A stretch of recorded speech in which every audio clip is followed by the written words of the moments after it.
Ora vivam, bem-vindos ao Pergunta Simples, o vosso podcast sobre comunicação. A comunidade deste programa está a crescer a olhos vistos. Somos quase 3.000 ouvintes.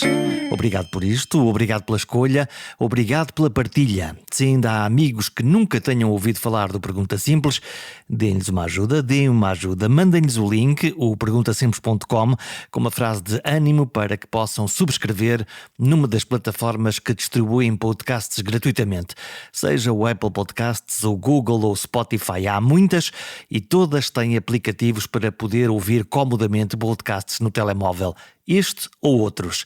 Cada vez que se publique um novo episódio, ele vai aparecer quase que por magia no telefone para poder ouvir quando lhe der mais jeito. Vamos a isso? Vamos ao programa. Palavra do dia: dinheiro. Dinheiro a ser comido pela cada vez mais gulosa inflação.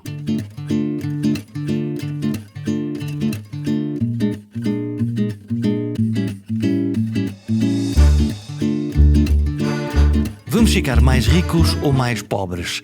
Suspeito que a resposta não seja fácil de dar e talvez não seja muito otimista.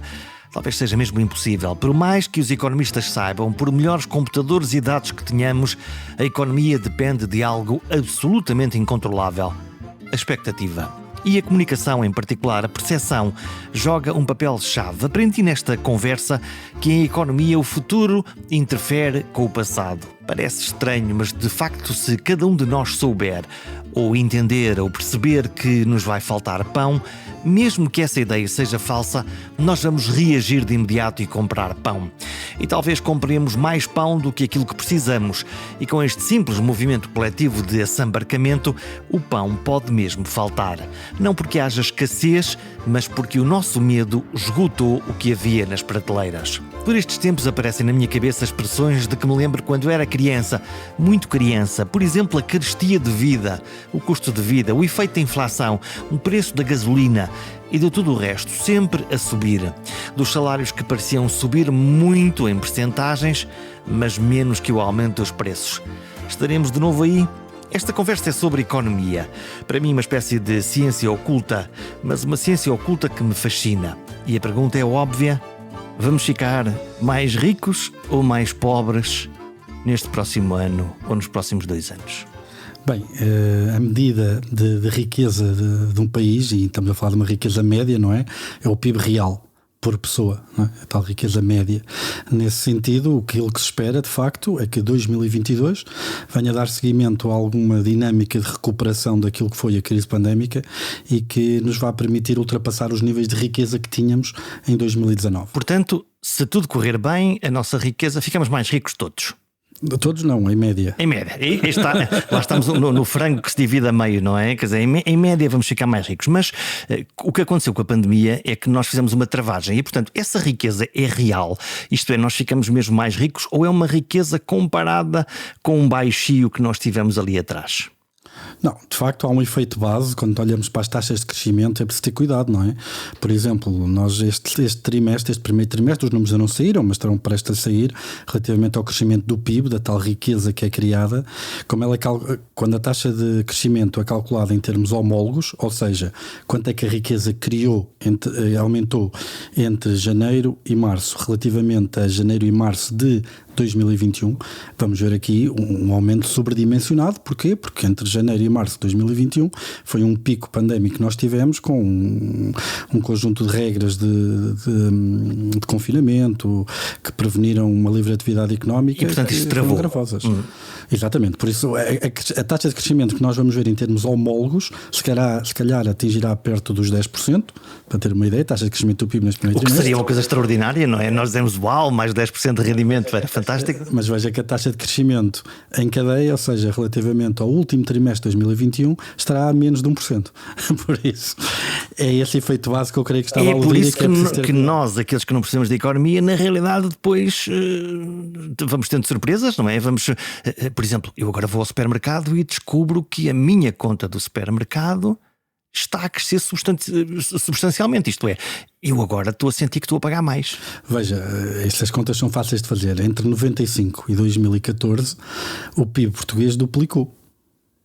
Mas não quer dizer que a riqueza tenha duplicado. Porquê? Porque nesse período 80% foi inflação.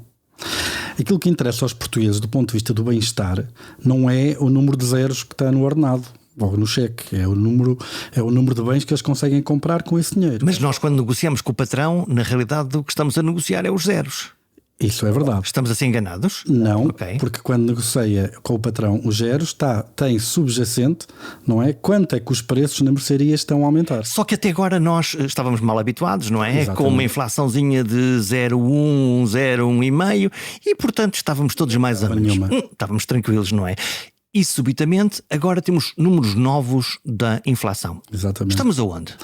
Bem, neste mês os números saíram hoje do INE relativamente a março de 2022. Estamos a falar de uma taxa de crescimento de preços anualizada que excede os 5%. Mais 5%. Isto é a comparação entre um cabaz de bens que comprávamos no ano passado e que compramos agora, como é que isso se calcula? Exatamente. Estamos a falar a taxa de crescimento, se não estou a erro, homóloga, ou seja, quanto é que os preços aumentaram este ano relativamente ao nível em que estavam no ano passado. Isto, em termos práticos, significa que quando vamos ao supermercado, vemos que os preços em média aumentaram esse... Um pouco acima de 5%, 5,3% acho. E quem é que escolhe esse cabaz? O que é que se põe lá nesse cabaz? Bem, isso é o cabaz, ou seja... A taxa de inflação é uma média, não é? E aquilo que se tenta perceber é um bocadinho qual é o cabaz médio, as escolhas médias dos portugueses. Quanto é que gastam em habitação, quanto é que gastam em transportes, quanto é que gastam em energia, quanto é que gastam em comida. E é um cabaz honesto. Defina-me honesto. Digamos que é assim. Certo, nós precisamos de comida, precisamos, claro, de pão, de leite, de carne, de peixe. Isso parece-me que é mais ou menos tranquilo conseguir fazer esse equilíbrio. Mas depois uns precisamos de gasolina para o carro, outros não sei se uma viagem entra aí ou não, ou transportes. Como é que se faz esta mistura? Põe-se tudo na bimbi? É um bocadinho. Quando é a média é assim, não é? Ou seja, a pessoa média se calhar não existe. Ok, é uma aproximação. É uma aproximação, é uma média. Claro que há pessoas cujo perfil de consumo se afasta muito do cabaz médio e então a taxa de inflação não reflete a perda de poder de compra dessa pessoa. Haverá outras que se aproximará mais. Por acaso até uma área de estudo a que eu tenho dedicado algum tempo.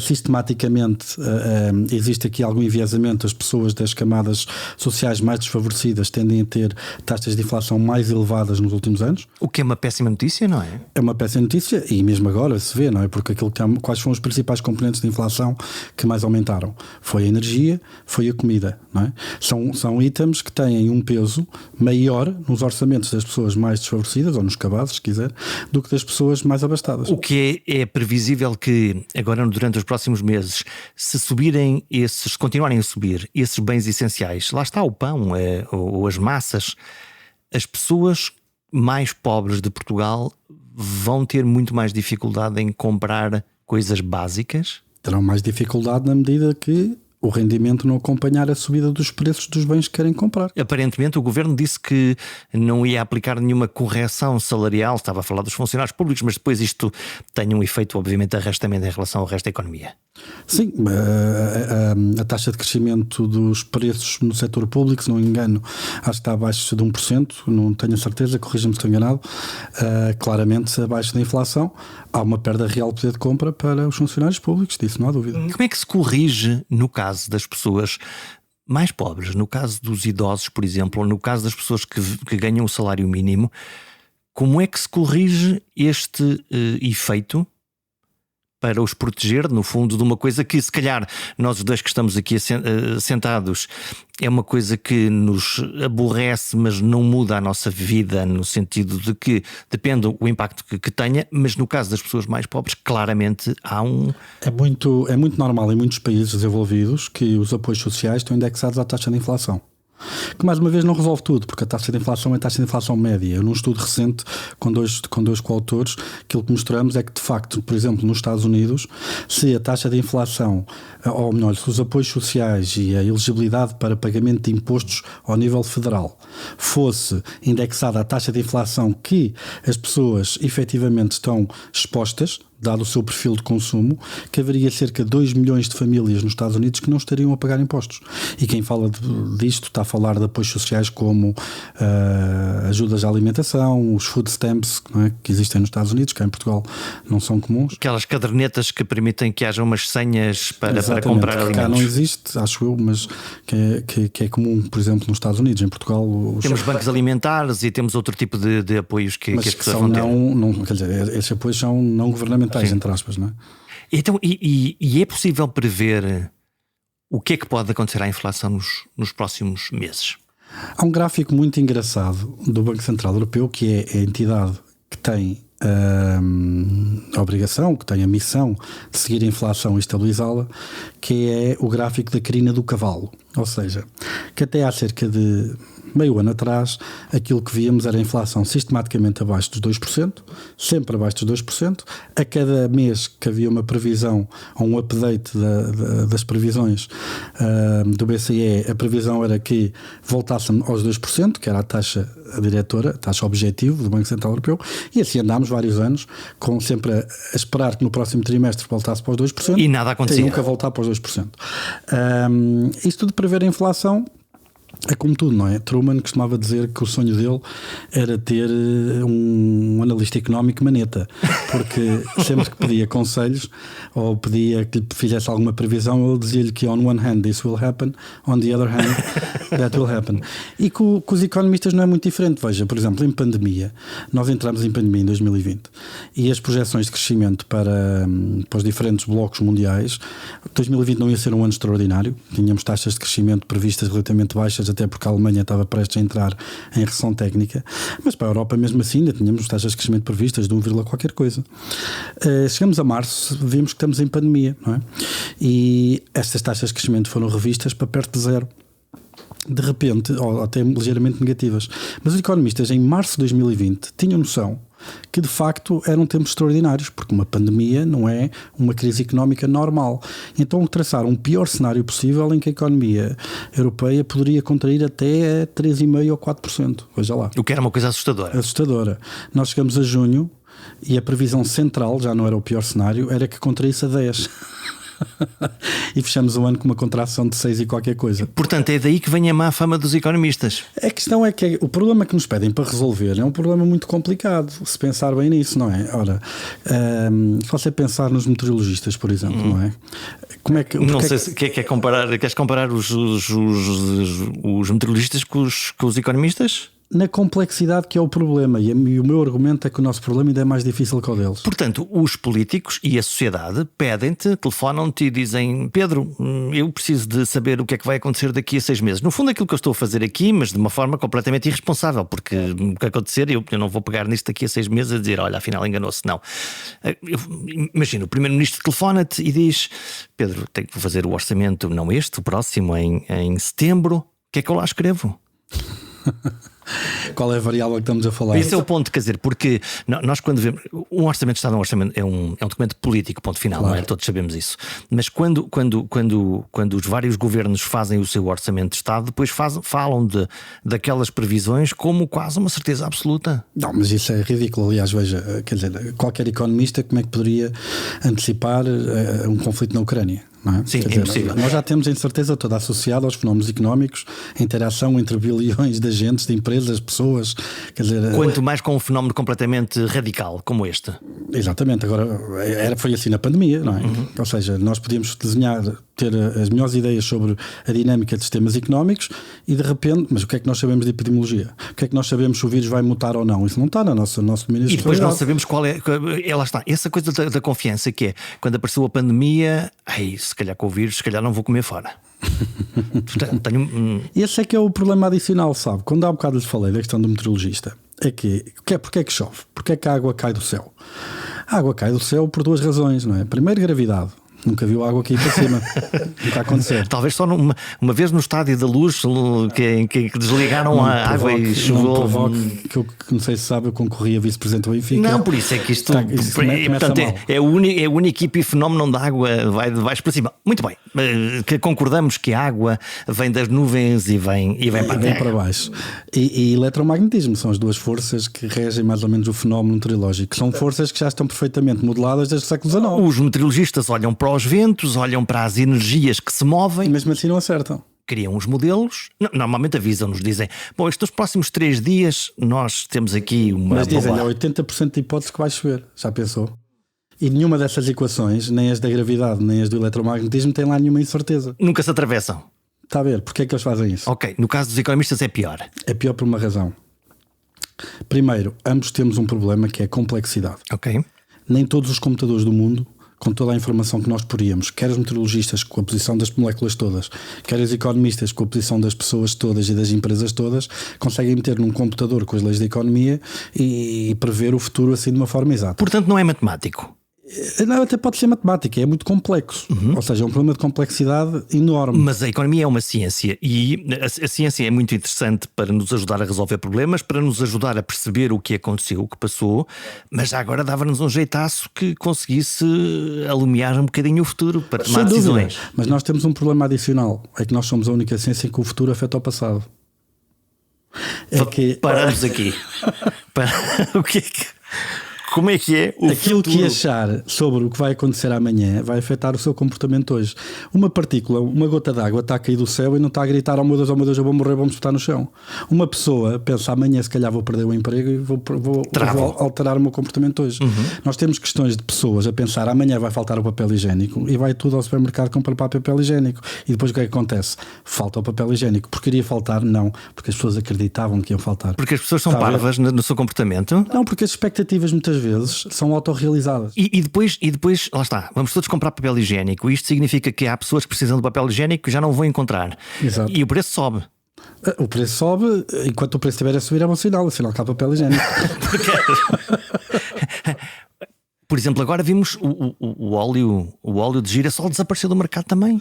Pronto, isso, pelo que sei, tem a ver com uma certa ideia que se consegue produzir gasóleo a partir de óleo de... Portanto, em vez de estarmos a fritar rissóis, estamos a pôr no carro porque é mais barato comprar óleo de girassol. Mas eu vi, já vi uns senhores de idade encher carrinhos com garrafas. E a Ucrânia, obviamente, é um grande produtor de cereais e é um grande produtor, em particular, de óleo de girassol e, portanto, se calhar também é uma ligação. A Rússia e a Ucrânia são 25% do mercado mundial de trigo, sim. Isso significa que se tudo está parado, em particular no caso da Ucrânia, porque não estão a produzir ou os cereais não estão a sair de lá, estamos perante a possibilidade de haver fome? Estou a pensar em África, bem em particular, não é? Repara, ou a economia adapta-se e consegue depois encontrar aqui uns caminhos? Como em tudo, no meio está a virtude. Primeiro, é bom lembrar que 40% da comida no mundo ocidental vai para o lixo. Por isso estar a fazer projeções que vai aparecer fome no mundo ocidental parece-me um bocadinho... Portanto, estragamos muito e há muito desperdício. É um bocadinho como a morte do Hemingway. Acho que é um bocadinho antecipado. As notícias da morte de Hemingway. Agora, claro, aumentando dramaticamente o preço dos bens alimentares, que para a maioria do mundo ocidental terá algum desconforto, mas não será nada assinalável, noutros países pode significar, de facto, fenómenos de precariedade muito mais determinantes, muito mais importantes. Mas as economias, com o tempo, adaptam-se. Aliás, nós vimos isso, por exemplo, com o petróleo. Nós, quando tivemos a grande recessão, o petróleo nos Estados Unidos atingiu valores incalculáveis, não é? Muito acima do que... Estamos a falar de quê? De 73? No choque do Rifle? Não, estamos a falar de 2008. 2008. Em 2008 o barril de petróleo subiu de forma... Também por causa da fraqueza do dólar, mas por causa da queda do dólar enquanto moeda. Mas subiu brutalmente. E aquilo que se fez, na altura, foi um conjunto de políticas que foram adotadas com vista a aumentar a expansão de produção e com vista a aumentar a eficiência, diminuir a procura. Passado alguns tempos, o preço do petróleo já estava cá em baixo. Dos $20 e por aí fora. Isso é a mesma coisa que está a acontecer agora. A Rússia e a Ucrânia, do ponto de vista de importância nas economias, a Rússia é uma bomba de gasolina numa floresta. Vale quanto a economia? Podemos encontrar um comparador entre... Olha, posso lhe dizer, comparativamente à Europa, a Rússia, a União Europeia tem um PIB 10 vezes maior que a Rússia. Tem uma população que é 3 vezes superior. Nós representamos 75% do investimento direto estrangeiro na Rússia. A Rússia representa menos de 2% do investimento direto estrangeiro na Europa. Nós somos 40% do comércio externo da Rússia. A Rússia é menos de 5% do nosso comércio externo. Por isso, quando nós estamos a falar de um conflito na Ucrânia, quando estamos a falar de um conflito entre dois blocos que são potências nucleares, em que um bloco consegue arrebentar o mundo 40 vezes e outro consegue arrebentar o mundo 30 vezes, que é um bocado ridículo porque basta arrebentar uma vez, não é? Pronto. Nós temos que levar o plano do conflito para a área estratégica em que temos maior vantagem, que é claramente a económica. E é aí que aparecem as sanções. E é aí que aparecem as sanções. Estas sanções, vamos lá explicar para quem não percebe nada disto. Estas sanções, tanto quanto eu consegui apreender, é o Bloco Europeu e os Estados Unidos decidiram congelar uma parte dos ativos. Houve muitas. Vamos às principais. Tivemos o bloqueio das reservas do Banco Central da Rússia. A Rússia tinha uma data de moeda estrangeira. Então, e nós podemos fazer isso? Nós podemos bloquear o dinheiro dos outros? Sim. Sim. Fizemos no Irão. Não sei se essa ideia me descansa. Então, por exemplo, as reservas do Banco de Portugal, sim, são bloqueáveis por alguém? Se estiverem depositadas no outro Banco Central, claro. E as reservas dos países estão depositadas noutros bancos? Podem estar. E neste caso, o que aconteceu é que a Rússia tinha dinheiro em bancos europeus, o Banco Central da Rússia, de depósitos denominados em euros, em dólares e outras moedas que foram congelados. E porquê é que os países, neste caso, porquê é que a Rússia mantém esses depósitos fora de portas? Por estarem em moeda estrangeira, presumo, para facilitar algum tipo de operações de intervenção nos mercados cambiais, mas o que é certo é que tinha e pronto, e ficou sem esse acesso e cortou-se ali uma via importante de defesa da própria moeda nacional, não é? Porque uma das coisas que a Rússia poderia fazer, quando estas sanções começam todas a entrar, é pegar nessas divisas estrangeiras, começar a comprar rublos para fazer com que o preço do rublo aumente. Sem essa arma, obviamente, tem muito mais dificuldades porque não tem reservas para combater a queda do rublo. É essa a razão pela qual a Rússia agora diz para nos comprarem petróleo e para nos comprarem gás, façam favor de pagar em rublos? Poderá ser uma das razões. Que é tentar equilibrar. E isso tem algum efeito? Em termos de efeitos práticos no país. Há agora um debate interessante em economia que tem a ver precisamente com o facto de o rublo ter quase recuperado todo o seu valor. Oh diabo, então não adiantou nada ter congelado as reservas? Calma, porque a guerra não é só acerca do valor do rublo, não é? E esta questão de saber qual é o valor de uma moeda também depende um bocadinho de outros fatores, não é só o facto de em alguns mercados ela estar a ser transacionada a uma determinada taxa de câmbio. Então, em termos práticos, porquê é que o euro vale o que vale? Ou não vale menos ou não vale mais? Procura e oferta. As pessoas que querem comprar euros versus as pessoas que querem vender euros. Ok, mas a moeda serve para eu comprar coisas, não serve... Exatamente.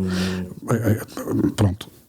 Resultante do facto das pessoas quererem comprar coisas, por exemplo, isto é a teoria da paridade de poder de compra, da determinação da taxa de câmbio, é precisamente esta ideia. Se uma televisão for mais cara nos Estados Unidos, não é, e mais barata na Europa, eu vou vender dólares e comprar euros para comprar a televisão na Europa. Ao fazer isto, o que é que eu estou a fazer? Estou a fazer com que o dólar deprecie, estou a fazer com que o euro aumente de valor e eventualmente há de chegar a um equilíbrio em que eu estou indiferente entre comprar a televisão nos Estados Unidos ou a televisão na Europa.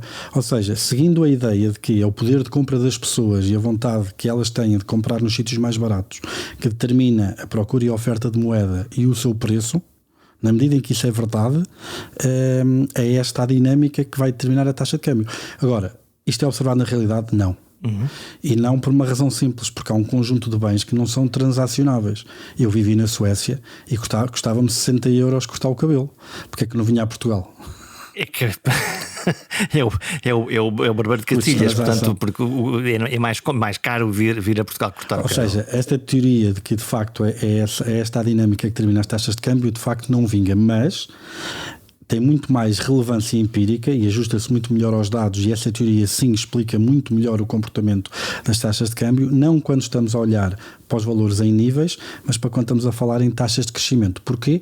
Porque quando nós estamos a falar as taxas de crescimento é como se limpássemos o efeito fixo do que é ser Estados Unidos ou do que é ser Europa. Então, se o rublo agora se está a valorizar, lá está, e se isso recuperou, portanto desvalorizou e depois voltou a valorizar-se.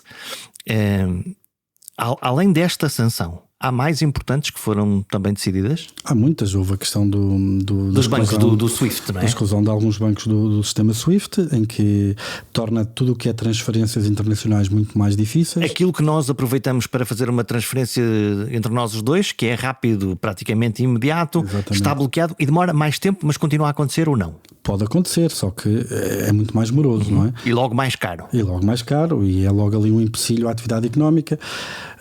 Nós começamos a ver pessoas na Rússia entrarem em pânico e quererem levantar dinheiro às caixas multibanco com medo que o sistema financeiro falhe, e depois voltamos às tais profecias autorrealizáveis, etc. Se há o medo, eu vou a correr, se eu vou correr, isto pode acontecer uma catástrofe, e então ela pode acontecer. E depois aquilo que as autoridades russas fazem é proibir, não é? Como fecharam a bolsa, por exemplo. O MOAX, que é o principal índice bolsista russo, perdeu para aí 42% do valor. O que eles fizeram foi fechar a bolsa no fim de fevereiro. Deixou de haver transações. No caso, na Grécia, por exemplo, quando foi a questão da crise do euro, meteram limites aos montantes que as pessoas podiam levantar nas caixas multibanco para evitar uma corrida aos bancos e a própria falência do sistema financeiro. Porque se todos fôssemos agora, a cada um ao seu banco, dizer venha aqui resgatar o meu dinheiro. Mas isso é verdade em qualquer país, até na Noruega. Portanto, é um ato de fé. Nós achamos que o dinheiro está lá no banco, mas ele não está. Eu não sei se é um ato de fé. Em certa medida será, no sentido que é confiança no sistema financeiro que permita às pessoas de facto terem o dinheiro em depósitos à ordem e não correrem para ir buscar. E quando essa fé se esgota, sim, pode haver uma corrida aos bancos, instala-se pânico e as instituições podem ir à falência mesmo que estivessem saudáveis. Retrospectivamente, se nós olharmos aqui para Portugal, quando determinados bancos foram à falência verdadeiramente, esse problema podia-se colocar, a menos que lá está, que o Estado fizesse aquilo que normalmente faz, que é garantir que há aqui duas coisas que é importante separar. Uma questão é os fundamentais, não é? Até que ponto é que a instituição, o país, a empresa, o banco tem critérios objetivos e fundamentais para estar solvente. Outra coisa completamente diferente é a gestão das expectativas. Veja, por exemplo, em março de 2012, Mário Draghi fez aquele célebre discurso de nós faremos o que for preciso para salvar o euro. Não é? E passado 3 meses criou uma coisa chamada Outright Monetary Transactions, que era um mecanismo a que os países com problemas de pagar as suas dívidas poderiam recorrer, mas que qualquer país da União Europeia, mas que nunca recorreram até hoje. Nunca recorreram até hoje, mas que foi criado e apenas pelo facto de existir fez colapsar as taxas de juros. Portanto, uma lógica de façam o que quiserem, mas eu tenho aqui um poder dissuasor que não é muito estabiliza. Diferente do que aconteceu agora com o Covid e com Lagarde. Lagarde, a 12 de março de 2020, veio dizer que isto da pandemia não era a mesma coisa que a crise financeira de 2008 e que não havia o mesmo papel de intervenção do Banco Central Europeu. O que é que aconteceu a 12 de março? Ela teve esse discurso e os juros da dívida pública portuguesa, italiana, francesa e espanhola dispararam. 6 dias depois faz outro discurso. Bem, isto não era bem assim. Eu se calhar enganei-me, vamos mudar. Não disse que se calhar enganei, mas disse. E então lançou o Pandemic Emergency Purchasing Program, que era um programa de compra de dívida soberana que era 5 ou 6 vezes superior. Então, as expectativas importam. Aliás, o papel higiênico, caso clássico. Caso perfeito. Então, este aumento da inflação é por causa da guerra, é por causa da pandemia, ou é porque o Banco Central Europeu passou a imprimir notas para comprar a nossa dívida? Bem, há uma parte seguramente que tem a ver com os déficits orçamentais dos países. Porque eu ouvi bem a explicação da televisão, não é? Que, portanto, se eu agora para comprar a mesma televisão passei a ter mais dinheiro impresso e a circular... E ao mesmo número de televisões... Oh, diabo! Ficam mais caras. Vão subir, não é? É isso. Veja, de facto há uma parte... Eu estava tão inflação... feliz com esta ideia de que o Banco Central Europeu ia comprar a nossa dívida e nós estávamos mais tranquilos. Não, mas repare, de certeza há aqui uma componente que tem a ver com o déficit orçamental dos Estados. Quando é muito grande pode pôr pressão sobre preços. Aliás, já há 5 ou 6 teorias diferentes de inflação e todas previam que irá haver inflação agora. Essa é por um lado, ok? E também é interessante observar que foram os países que foram mais expansivos nas ajudas às respectivas economias, em termos de ajudas diretas, como a Alemanha, que foi o campeão, foram os países logo cá à cabeça que tiveram mais inflação. Por isso, por aí está certo. Mas também é preciso ver, ainda hoje os números do ISEG do INE assim o mostram, que os itens onde houve mais pressão sobre preços foram energia e alimentação. E num primeiro momento a energia tem um impacto relativamente reduzido enquanto bem só, rapidamente se alastra porque todos os outros bens são produzidos à custa de energia, de uma forma indireta, não é? Portanto, se sobe o custo da eletricidade nas fábricas, nas empresas ou no transporte, logo o preço final que nós vamos pagar pelos bens é mais alto. E isto também é consequência de outras políticas, como por exemplo de termos acabado com as centrais de carvão por causa da descarbonização, do fim do nuclear na Alemanha, que nos meteu muito mais expostos aos preços do gás natural da Rússia, e agora estamos a sofrer por isso, não é? Portanto, bloquear o consumo, a compra de, não digo do petróleo, mas do gás russo amanhã de manhã seria um problema para países como a Alemanha, como a Itália, que dependem muito daquele gás? Bem, pior de todos ainda seria a Hungria, cujas importações de gás natural da Rússia atingem 90%, não é? Mas foi feito um estudo para a Alemanha do impacto fechar o contador relativamente a gás e petróleo russos, e estamos a falar de menos de 1% do PIB. É isto que vale. Isto na economia? Isto na economia, claro, em média. Mas na vida real... Não, mas a economia é a vida real. Não, mas o que eu digo é assim: se os equipamentos e afins, por exemplo, do aquecimento funcionam a gás, sim, vão passar frio ou há uma adaptação rápida? Essa é que é a chave. É quão rápida que é a adaptação. Quão rápida que a Alemanha, por exemplo, consegue substituir a energia que estava importada da Rússia por outras fontes. Foram feitos esforços imensos em adaptar os portos do Mar do Norte para receber lá gás liquefeito, negociações com a Noruega para a importação de gás natural, etc, etc, etc. Portanto, é uma questão de tempo? É uma questão de tempo. No curto prazo dói muito. Sem dúvida, não há dúvida. E é essa a hesitação que a Alemanha tem quando olha para a possibilidade de haver essa sanção? A Alemanha é um país interessante porque há aqui uma discussão grande entre o poder político, por um lado, e os analistas e os académicos. Porque... Não se entendem? Não. Os académicos... Não é só na Alemanha. Bem, aqui nem os ouvem, não é? Na Alemanha ainda os ouvem, mas dizem-nos que não. Aqui nem sequer nos ligam nenhuma. Aqui metem um engenheiro de Minas à frente de um plano de recuperação e resiliência que provavelmente vai comparado em volume ao ouro que veio do Brasil. E precisávamos de uns economistas lá? Não sei, olha, a Grécia, por exemplo, meteu um prémio Nobel da Economia à frente do plano de recuperação e resiliência deles. A França contratou também economistas franceses. Isso é uma previsão de que pode não correr bem? Não, repara, eu estive há tempos numa conferência com Mário Centeno, em que confesso que até achei piada, porque na intervenção de Mário Centeno a sensação que dava é que Mário Centeno ainda era Ministro das Finanças. Portanto, no discurso, na maneira de falar. Na maneira de falar, no âmbito dos tópicos que abordou. Ele agora lidera o Banco de Portugal. E na maneira como elogiou as políticas que foram tomadas, não é? Por ele próprio. Exato. Mas ficou claramente qual é estabelecida ali, qual é a estratégia e a visão que foi feita quer para o PRR, para a economia portuguesa. Portugal tem um problema orçamental. Temos uma dívida enormíssima, sem dúvida, que neste momento foi sustentável. Lembrem-se que nós entramos em bancarrota e precisamos de ajuda da Troika quando a dívida estava a 100 e poucos % do PIB. Neste momento está a 127. Depois ela subiu. O que é estranho, nós pedimos ajuda e a nossa dívida subiu? Não, o PIB é que desceu. Como aquilo é um rácio. Bem visto. Bem visto. E então o que é que acontece? O que acontece é que durante 2010... Portanto, nós falimos, precisamos de dinheiro, precisamos de ajuda, mas empobrecemos. O que é que eu não estou a perceber aqui? Não, a questão é que a taxa de... O país tem uma determinada dívida pública, não é? E para manter essa dívida pública é preciso pagar juros, não é? E depois vender mais títulos certificados de aforro no mercado. Que são promessas de que a seguir o Estado daqui a uns anos há de pagar de volta. O que nós estamos a fazer é sempre o rollover. Não é? Porque os Estados são eternos e, portanto, como é que é? A dívida não se paga, gera-se, ouvi eu dizer. Exatamente. O problema é gerir a dívida quando as taxas de juros começam a disparar e os mercados começam a achar que não vamos pagar. E então dizem, bom, eu não te empresto... Não, eu empresto, pagas 4 ou 5 ou 6 ou 7 ou 12 ou 15 ou 18%. E portanto passamos a ter o tal tetozinho dos 7% que fez com que nós precisássemos de ajuda. Pura e simplesmente era impossível manter uma dívida daquela, porque basta pensar nestes moldes. Nós desde o 25 de Abril tivemos um orçamento superavitário, que foi em 2019. Portanto, honra seja feita a Mário Centeno. Gastamos menos do que aquilo que criamos em termos de riqueza. Não, gastamos mais que aquilo que cobramos em termos de impostos. Sempre, habitualmente. Mas há um ano em que nós conseguimos... Há um ano em que conseguimos não gastar mais do que aquilo que cobramos em impostos. O que é que correu mal? Pronto.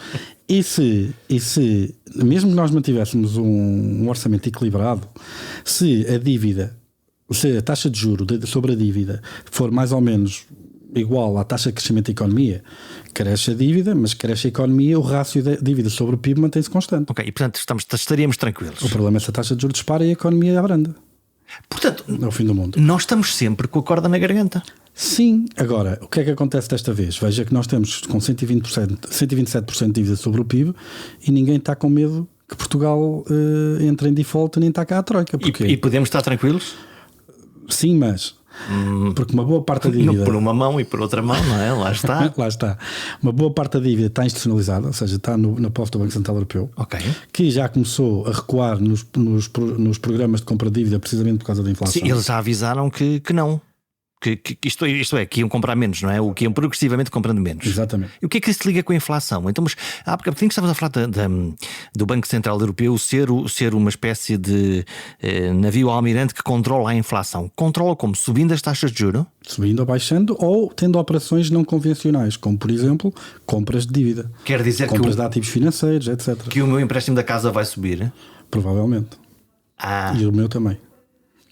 E isso para controlar, portanto, para controlar a inflação, a taxa de juros sobe e no meu bolso há menos dinheiro. E havendo menos dinheiro gasta menos, e gastando menos mete menos pressão nos preços, os preços sobem menos e atinge-se o objetivo de controle da inflação. E devemos ficar felizes ou preocupados? Isto depois tem efeitos redistributivos, não é? Porque obviamente que para algumas pessoas isto pode trazer vantagens, para outras pessoas traz desvantagens. O que é certo, obviamente, é que as economias tendem a abrandar. Em média, as economias abrandam, obviamente, com, ou pelo menos essa é a ideia, não é? Com uma subida de taxas de juros, porque é precisamente esse o efeito. Acreditamos que há uma maior procura sobre bens e serviços que existe por parte da economia, capacidade de produzir, e então é preciso acalmar os ímpetos gastadores das pessoas. Arrefecer isto. Mas isso, o efeito, enfim, por outro lado, pode ser a redução do crescimento económico, essa palavra que os economistas agora inventaram, eu não sei quando é que inventaram, estagflação. Estagflação, isso foi nos anos 70, sim. Não, o que é... Eu descobri agora, há 3 meses, eu descobri que havia uma palavra chamada estagflação. Estagflação é um estado um bocado estranho em economia, em que nós temos períodos prolongados de preços, de taxas de inflação elevadas e ao mesmo tempo pouco crescimento. Isso aconteceu nos anos 70, ok? E o efeito disto na nossa carteira é o quê? Significa que não ganhamos muito dinheiro e perdemos poder de compra todos os dias. É um bocadinho assim. Portanto, o menos mal seria que a inflação subisse, mas que o crescimento acompanhasse mais do que compensasse, seria a maneira. O crescimento nominal, mais do que compensar a inflação, temos crescimento real, que temos tido quase todos os anos nos últimos 300 anos. É uma constante no longo prazo que isso acontece, ok? Pontualmente há anos de recessão, sei lá, por exemplo, no ano da grande recessão de 2008, o mundo como um todo contraiu-se, não é? Portanto, isso é mais otimista. Portanto, significa que, independentemente dos vários números que vão para aí subindo e descendo, em média, na realidade, nós vamos incrementando o nosso nível de bem-estar e de riqueza económica. Ao longo do tempo, sim. Em média, no longo prazo, sim. Portanto, é uma boa notícia. É um fenómeno relativamente recente, e quando eu digo relativamente, estamos a falar desde a Revolução Industrial. Repare-se que hoje a minha avó, por exemplo, minha avó Carmelo, que eu gosto muito de falar nas minhas aulas, ela tem 86 anos. Ela, quando nasceu, numa aldeia na Gozela, Santa Comadão, as pessoas andavam com as brasas de casa em casa para acender o lume, porque os fósforos eram caros. As estradas não eram pavimentadas, não havia eletricidade. Eu ainda lá tenho arcas de madeira que eram salgadeiras onde se metia o peixe e a carne para não apodrecer, porque não havia frigoríficos, não é? É disto que estamos a falar. Essa mesma minha avó hoje tem um telemóvel com 10 GB de internet que ela não sabe o que é, não é? Tem um pacemaker que lhe permite ainda viver mais uns anos. Ou seja, a vida mudou e muito de forma extraordinária nos últimos anos. Isto é um fenómeno recente desde a Revolução Industrial. Lembre-se que da aceleração ou até mesmo de crescimento. Veja que entre 1900, foi quando foi inventado o avião, e 1969, chegámos à Lua, foram 69 anos de diferença, não é? Neil Armstrong é mesmo uma aceleração. Neil Armstrong teria 18 anos quando faleceu o primeiro dos irmãos Wright. Até ao século XV as pessoas nasciam e morriam da mesma maneira. A vida não mudava, era igual. E isto é uma conquista relativamente recente e que nós esperemos que se mantenha por muitos anos. Em 2 anos, claramente a nossa vida mudou. Levamos com uma pandemia, agora levamos com uma guerra. Há as sanções que estão em curso. Vamos ver quando é que a guerra para ou não para, e eu acho que essa é a principal incógnita. E ricochete, o efeito de ricochete das medidas que estamos a impor à Rússia. A Rússia, lá está, uma economia muito mais pequena do que a União Europeia, há umas sanções que estão em curso, mas estamos todos a temer ricochete, e isso é uma... Do ponto de vista económico, a Rússia é insignificante. Então porque é que ontem, por exemplo, a Organização Mundial do Comércio avisou que podíamos ter, enfim, que podia haver dificuldades no comércio internacional e que isto podia haver uma contração? Veja, claro que o facto de ser insignificante em média não quer dizer que não hajam alguns setores onde se criem problemas. Já vimos a questão dos cereais, vimos a questão, por exemplo, do paládio, vimos a questão do níquel, que são metais usados na indústria automóvel, obviamente da questão do gás natural, mas quer dizer, a Rússia exporta principalmente matérias-primas, facilmente substituíveis, não no muito curto prazo, mas seguramente médio prazo. Os próprios Estados Unidos já enviaram delegações diplomáticas à Venezuela, à Arábia Saudita, para aumentar a produção. Por isso, em breve, esse problema da questão do abastecimento de energia, por exemplo, estará completamente resolvido. E isso pode resolver a questão da inflação também, ou pode ajudar a resolver a questão da inflação? Na medida em que a inflação está a ser determinada por disrupção nos fornecimentos desse tipo de bens, sim. Hoje estamos numa Europa que se fala de remilitarização. O caso da Alemanha é um bom exemplo paradigmático. Em Portugal também já se fala de passarmos de 1% para 2% do PIB. Acho que as contas são essas. E investir em armas, na perspectiva unicamente económica, é um bom investimento ou é dinheiro que vai para ali e logo já não vai para as áreas sociais, por exemplo? Isto é uma pergunta não para um economista, mas para um político, não é? Porque isso é uma decisão política. Repare que nós estamos... Exclusivamente política. Exclusivamente política. Não é o trabalho do economista meter-se nessa decisão. Isto é uma decisão política dos cidadãos. Eu tenho a minha opinião enquanto cidadão, não tanto enquanto economista. Então, se pusermos dinheiro na economia... Esse dinheiro pode ser reprodutivo em termos económicos? Sim, sem dúvida, porque obviamente para fabricar um míssil é preciso empregar pessoas, é preciso consomem-se matérias-primas, pagam-se ordenados, há a remuneração de um conjunto de fatores, há um efeito multiplicador na economia, sem dúvida, seja para produzir um míssil, seja para produzir um hambúrguer, mas é óbvio que quando um míssil de 200 milhões rebenta no meio do oceano, são 200 milhões de bem-estar que vão ao ar, não é? É completamente diferente de investir numa escola que está continuamente a formar capital humano, a educar pessoas, etc. Aí não há dúvida nenhuma, mas é bom também lembrar que a Europa vive no maior período de prosperidade e paz da sua história, um continente que é particularmente conhecido na sua história mais para trás como um dos mais sangrentos da história do mundo. Portanto, vivíamos na realidade, vamos usar o passado, não é? Porque já não estamos em paz neste momento. Sim, a Ucrânia faz parte da Europa, até aos Montes Urais, não é? Pelo menos a Europa. E tivemos o exemplo da Jugoslávia também, onde as coisas não estavam. Podemos olhar para a frente. Nos últimos anos, para a frente olhando para trás, eu vou seguir a regra dos economistas. Eu já aprendi aqui uma coisa importante, que é, nos últimos 20 anos... Mas eu queria só dizer uma coisa acerca dos 2% da defesa. Nós estamos contratualmente obrigados, pelo Tratado da NATO, a gastar 2% do PIB em defesa. Portanto, é uma obrigação nossa. É uma obrigação nossa que nunca cumprimos. E temos vivido muito à custa do que é o orçamento de defesa dos Estados Unidos. E estamos aqui neste cantinho e, portanto, ninguém olha para nós com muita atenção. Temos feito um bocado de free riding acerca disso. Veja que o aumento do orçamento de Estado de defesa dos Estados Unidos é igual ao total dos orçamentos de defesa de toda a Europa. Quer dizer, é esta a ordem de proporção que nós estamos a falar. E, portanto, agora quando nós estamos a falar de segurança, na realidade fomos apanhados com as calças na mão. Um bocadinho, quer dizer, sem dúvida é complicado, mas é assim... Quando nós estamos num cenário de Guerra Fria, nós só precisamos conseguir destruir o mundo uma vez. Quer dizer, destruí-lo 50 é a mesma coisa que destruí-lo uma, não é? Essa ideia é perturbadora. Olhando para os últimos anos, a economia portuguesa nos últimos 20 anos cresceu de uma forma anémica. Posso usar a palavra, a expressão. Como é que nós resolvemos isto? O que é preciso fazer? Já tivemos governos à esquerda e à direita. Já tivemos... Vai dar uma Teresa Ferreira Leite. O que é preciso fazer? Espero que não seja suspender a democracia, seguramente não. Mas parecemos estar sempre a vacilar. No fundo, ninguém... E a resposta pode não ser simples. Eu aceito essa resposta como inicial. O que é que nós precisamos de fazer para começar a crescer ou para começar a crescer progressivamente? No fundo é isso. Repare, veja uma coisa. Somos um bom país, temos bom clima, não parece que sejamos pobres nem ineptos. A parte dos ineptos, às vezes somos desorganizados. O que é que nos atrapalha? Olha, primeiro, sabe qual é o país da União Europeia, a 27, que tem menor percentagem de trabalhadores entre os 25 e os 65 anos com mais do que o 9º ano? Não faço a minha ideia, somos nós. Campeões da Europa. Portanto, significa que não formamos suficientemente bem a nossa... Não, é um problema geracional, não é? Obviamente no 25 de Abril tínhamos o que tínhamos. Há aqui um grande movimento de escolarização que se vai fazendo mas obviamente isso não acontece um dia para o outro. E isso dará resultados, mas ao mesmo tempo... Tanta coisa. Nós fazemos 5 programas só sobre isso. Sobre os problemas de Portugal. E não chegava. Mas estou à procura de soluções. Quer dizer, Não, repara, as soluções chama-se, por exemplo, em Portugal, nós de facto temos o problema da escolaridade. Então pensamos, vamos investir na escolaridade para formar as pessoas, etc. Mas depois olhamos para a parte da reprodução geracional. E de facto, quando olhamos para os países todos da OCDE, os países que mais investem em percentagem do PIB em educação são aqueles em que a educação dos filhos menos é determinada pela educação dos pais. Portanto, um elevador social... Exceto em Portugal. Exceto em Portugal. Portugal está no fundo da lista.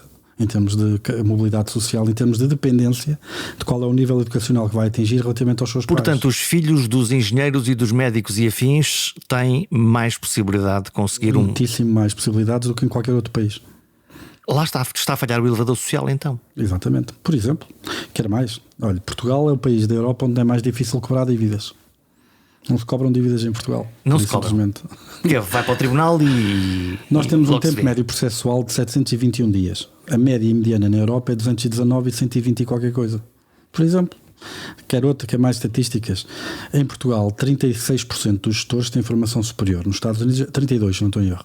Nos Estados Unidos, são 86% dos gestores têm formação superior. E, portanto, pensam melhor. Vou arriscar a provocação. Não, quer dizer, tendo na medida que a educação traz produtividade, e há um estudo até de um colega meu, que é do Francisco Queiró, que mostrou isso, que traz melhores práticas de gestão, traz mais produtividade, mais valor acrescentado, conseguem pagar melhores salários, obviamente que isso importa. E nós partimos com atraso e por isso é mais difícil, e depois temos o outro lado da história, que é quando nós formamos gente boa com grande capacidade, não a retemos e não lhes pagamos, eles vão-se embora. Pois. E depois repara, nós temos aqui dois paradigmas na Europa. Nós temos aqui 2 clusters, por exemplo, em termos de estruturas fiscais, nos escalões mais elevados, que onde são criados mais valor acrescentado, quer em termos de trabalhadores, quer em termos de empresas. E então o que é que nós vemos? Vemos um cluster de pontos que são países de leste pobres, relativamente pobres, claro. Que nos estão a apanhar? Que já nos ultrapassaram muitos deles, como a República Checa, a Polónia, etc. Que são países relativamente mais pobres, pouco capitalizados, ainda pouco produtivos, mas com uma dinâmica de crescimento muito forte e com uma estrutura fiscal relativamente leve. Depois temos países ricos, capitalizados, muito produtivos, o centro europeu, Holanda, França, Alemanha. Os nórdicos também ou não? Os nórdicos, com estruturas fiscais pesadas para sustentar um Estado social forte. E depois temos Portugal. Tenho o pior dos dois mundos. Que tem estruturas fiscais altíssimas, das mais altas da Europa, e é um país pobre, pouco capitalizado e pouco produtivo. O que é que nós vamos fazer a isto? Vamos lá, ok. Olha, a educação vai demorar tempo, não é? Mas o que é que... Sabe, olha, uma coisa que podemos ter feito relativamente a isso, nós tínhamos a questão do PRR, por exemplo. Que aí está. Pronto. E o PRR, há bocado não cheguei a ter tempo de explicar a lógica. O ministro Mário Centeno, nessa conferência, disse claramente qual era a visão do PRR. Era resolver o problema da dívida pública do Estado. Como? Portugal não investiu em termos de investimento público durante a década de 2010 quase nada. Ou seja, aquilo que o Estado fazia de investimento público não chegava para manter as infraestruturas públicas como elas estavam. Estamos a falar de quê? De estradas, de equipamentos? De escolas, estamos a falar de hospitais aqui de podre. Ok? Aí estamos a falar. Porque nós cortamos dessas despesas de investimento. Exatamente. Por questões de estabilidade orçamental. Teve que ser. Teve que ser. É discutível, mas sim. Mas é admissível ter essa posição. Ok, sim. Vamos à realidade. Foi. Exatamente. E qual é o plano para o PRR? O plano para o PRR é usar essas massas, esses fundos europeus, para fazer investimento público e consolidação orçamental. Para conseguirmos meter outra vez a dívida sob controle. A consolidação é quê? Nós injetamos dinheiro na economia, diminuir a dívida através da compra de equipamentos ou de recuperação de coisas, e esse dinheiro depois volta à casa de partida. Como é que isso é? A questão é que enquanto nós usamos fundos europeus para modernizar o Estado, não estamos a usar fundos do Orçamento do Estado para modernizar e libertamos para amortizar a dívida e diminuir o nível geral da dívida. É isto que quer dizer. Quer dizer que não vamos ser beneficiários do PRR na prática? Veja, nós enfiámos 1.000 milhões de euros em modernização administrativa e finanças e ninguém me disse qual é o retorno. E a alternativa era o quê? Era pegar nesse Euromilhões e pô-lo onde? Veja, por exemplo, No famoso PRR dizia-se que há ali uma atividade económica brutal de ir ao fundo dos Açores buscar minérios e coisas desse género. E eu li o PRR. Eu gosto dessa ideia. É toda muito gira. Só que eu acho que a ideia começa por uma pergunta errada. A pergunta que se devia pôr é, primeiro, porque é que não estão já pessoas... Se aquilo se faz... Gostas de ganhar dinheiro? Não gostas? Eu também gosto, ganhar dinheiro é bom, não é? Portanto, se aquilo é uma Porque ideia... é que a gente não vai lá buscar? Mesmo sem PRR? Sim. Qualquer investidor estaria disponível a arriscar qualquer coisinha para multiplicar isso, não é? Esse é que é o papel do Estado. Se o Estado acha que, de facto, ir ao fundo do mar dos Açores buscar minério é uma atividade rentável, tem que se perguntar é porque é que ninguém lá vai. Se calhar é porque não há um porto de águas profundas. Se calhar é porque não há ensinos ou whatever. Se calhar é porque não há uma ligação rodoviária para escoar esses minérios. Esse é que é o papel do Estado. Portanto, é como nós temos potenciais e depois a coisa não está sincronizada. Eu acho é que o foco está errado. Ou seja, nós estamos a focar-nos não em ver quais são os problemas que a economia tem e tentar resolvê-los, como é a questão, por exemplo, que há bocado foi referida na educação, como é o caso que foi referido, por exemplo, no sistema judicial, mas estamos sempre a querer que o Estado seja o líder da economia. O Estado agora é que vai ter uma empresa de extração de minério. Isto não existe, não é? E esse para mim é que é o grande problema, é ver esta concepção de que o Estado é o grande dirigente da economia. O Estado sabe onde é melhor investir o dinheiro para realizar valor, quando o papel do Estado é perceber quais são os obstáculos a que as pessoas, na sua iniciativa, possam criar valor. Isto parece uma posição até demasiadamente ideológica. E eu confesso que até eu, em termos de partidos, não sou nem do PST, nem do PS, sou do Benfica, é o único que joga bem ou mal, quer que ganhe. Mas do ponto de vista de organização económica, não me faz sentido ter uma instituição como o Estado, com o poder coercivo do Estado, com as fragilidades político-institucionais que o Estado tem em si, pela própria natureza institucional que tem, a comandar a economia. Quer dizer, não me faz sentido. E eu acho que essa é uma visão anacrónica e que nos vai custar muito no futuro. Vamos fechar esta conversa, este podcast, com a pergunta mais prosaica do mundo, que é: onde é que o economista que está aqui sentado à minha frente e professor investe o seu dinheiro para... Como é que se protege? Tem o dinheiro no banco? Compra criptomoedas? Compra ações? Eu acho que... Como é que diversifica? Põe os ovos em sítios diferentes? Eu faço tudo aquilo que um economista não deve fazer, não diversifico. Tenho investido quase tudo. A minha esposa trabalha numa multinacional e tem opções de compra das ações, sobre as quais tem desconto por ser trabalhadora, não é? Portanto, seria um bom negócio. Seria um bom negócio se conseguisse diversificar. Nós só compramos ações de uma empresa. Só como temos 20% de desconto na compra dessas ações, é muito atrativo. Esses 20% mais compensam o risco da não diversificação. E como nós não precisamos desse dinheiro para comer, assumimos esse risco. Portanto, o economista, se ligasse o seu cérebro de economista, o que diria assim: compramos aqui, ali, acolá e acolá e acolá, porque se alguma coisa não correr tão bem, então está diversificado. A economia média corre bem, sim. Está otimista, pessimista ou assim para os próximos anos? Relativamente aqui. A tudo. A Portugal, ao estrangeiro. Sim. A nós portugueses, sim. Eu tenho algum receio. Eu acho que houve aqui enormes ganhos de produtividade que vieram com a pandemia. Tivemos aqui um salto tecnológico que eu acho que as pessoas ainda não se aperceberam, relativamente à capacidade que temos de produzir mais usando menos meios, através do trabalho remoto, através de um conjunto de aceleração da digitalização. Mas também estou consciente que isso também trouxe uma aceleração imensa de disrupção social das relações laborais, que nos podem trazer problemas políticos muito complicados de gerir, mas que, se não forem geridos, podem pôr em causa o próprio sistema. Quando a economia fica mais turbulenta, há que poupar e investir mais e melhor. Mas este conselho talvez possa provar desde já a minha incompetência a falar sobre economia. É que os maiores danos da subida dos preços são precisamente para as pessoas mais pobres. Quem tem menos recursos pode até deixar de conseguir comprar bens mais básicos. Estou a falar de comida, de leite ou do pão. Mas o efeito estende-se de forma contagiosa a toda a gente. Fecho com uma ideia que me deixa habitualmente perplexo e que mostra a razão pela qual nunca serei rico. Que raio de sociedade reduz cada vez mais o rendimento de quem produz, por exemplo, batatas ou leite, e paga cada vez mais a quem faz programas de computadores ou de telemóvel? Sim, eu sei, digam comigo, é a economia, estúpido. Até para a semana.